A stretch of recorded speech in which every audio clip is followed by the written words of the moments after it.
जय हिंद दोस्तों, स्वागत है आपका फिर से जेडएक्स न्यूज में। इस वक्त की सबसे बड़ी खबर आ रही है ईरान से।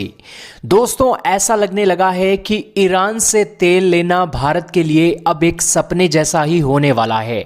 क्योंकि ईरान अब अमेरिका के ऊपर डिपेंडेंट नहीं है और ना ही ईरान को अब ज़रूरत है अमेरिका से बातचीत करने के लिए कि ईरान के ऊपर लगे हुए सैंक्शंस हटा दिए जाएं, क्योंकि ईरान को अब ऐसे दो साथी मिले हैं जो उसकी सभी तरीके की ज़रूरतों को पूरा कर देंगे, और ये दो साथी हैं रशिया और चीन।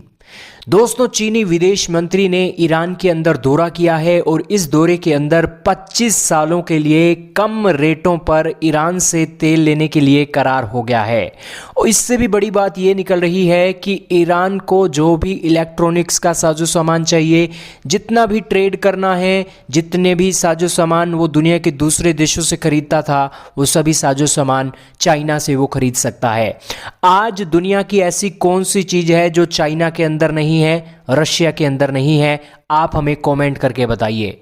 ईरान का चीन और रशिया के ऊपर इतना डिपेंडेंट होना यह दिखाता है कि ईरान अब अमेरिका से बातचीत करने के लिए बाधित नहीं है, और ईरान अब अमेरिका को ये नहीं कहेगा कि आप हमारे ऊपर सैंक्शन हटाइए, बातचीत करिए, हम आपसे एक बातचीत करना चाहते हैं। ईरान की ज़रूरतें पूरी हो जाती हैं तो ईरान को पूरी दुनिया से क्या लेना है। ईरान जैसा देश कम पैसों के अंदर पूरी दुनिया के सैंक्शन झेलने के बाद भी अगर जीवित रह सकता है और 3 सालों का समय काट सकता है, तो रशिया और चीन के साथ व्यापार करके ईरान मज़े से अपने देश को चला सकता है। ईरान ने जो अपना सामान दुनिया के दूसरे देशों को बेचना था तेल को छोड़कर, तो वो सभी चीज़ें वो रशिया और चाइना की मार्केट से एक्सपोर्ट करके आसानी से बेच सकता है। चीन का माल पूरी दुनिया में जाता है, जिसके चलते ईरान को सबसे बड़ी सिक्योरिटी यहां पर मिल गई है।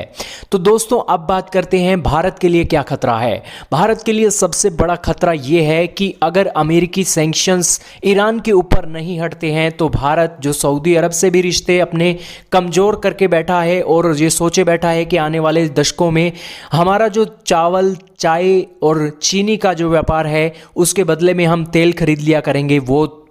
ट्रेड भी अब प्रभावित हो सकता है, जिससे आप समझ सकते हैं कि चाइना की अकेली मार्केट भारत को काउंटर कर रही है ईरान जैसे देश के अंदर। वैसे दोस्तों, ये देखा जाए तो चाइना का इन्फ्लुएंस सऊदी अरेबिया और ईरान के बीच में होना भारत के लिए खतरे की घंटी है, और अमेरिका के लिए भी, क्योंकि अमेरिका अपनी दादागिरी साउथ चाइना सी में भी दिखा रहा है और मिडल ईस्ट में भी चाइना अपनी प्रेजेंस मजबूत करने वाला है। ये तो चाइना ने अपनी मसल्स जो हैं फ्लैक्स की हैं। इसके बाद भारत को भी अगर अपनी महाशक्ति का डंका बजाना है तो इसी तरीके के बोल्ड स्टेप्स लेने होंगे, जो चाइना के विदेश मंत्री ने खुद ब खुद वहां जाकर इतनी बड़ी स्टेटमेंट दे दी है। भारत के बड़े लीडर कभी भी इतनी बड़ी स्टेटमेंट्स दे नहीं सकते हैं, क्योंकि चीनी विदेश मंत्री ने यहां पर यह कहा है कि चीन और ईरान के रिश्ते इतने मजबूत हैं कि हम उन देशों के लिस्ट में नहीं हैं जो देशों की लिस्ट किसी फ़ोन कॉल के चलते ईरान जैसे देश के साथ रिश्ते खट्टे कर लेते हैं। हाँ, ईरान के साथ हम तब भी खड़े थे जब ईरान के साथ दुनिया के बड़े बड़े देश नहीं खड़े थे, यूरोपियन कंट्रीज़ हो या फिर भारत जैसा देश हो। ईरान के मामले में ये दोनों ही जो बड़े बड़े देश हैं, इन्होंने अपने पैर पीछे खींच लिए थे, लेकिन ईरान के ऊपर चाइना का स्टैंड बड़े बड़े प्लेटफॉर्म पर भी वही रहा था और ट्रेड के मामले में भी वही रहा है। और हालिया के दिनों में ईरान से तेल लेकर भी चाइना ने दिखा दिया है कि चाइना को अमेरिकी सैंक्शन से अब डर नहीं लगता है।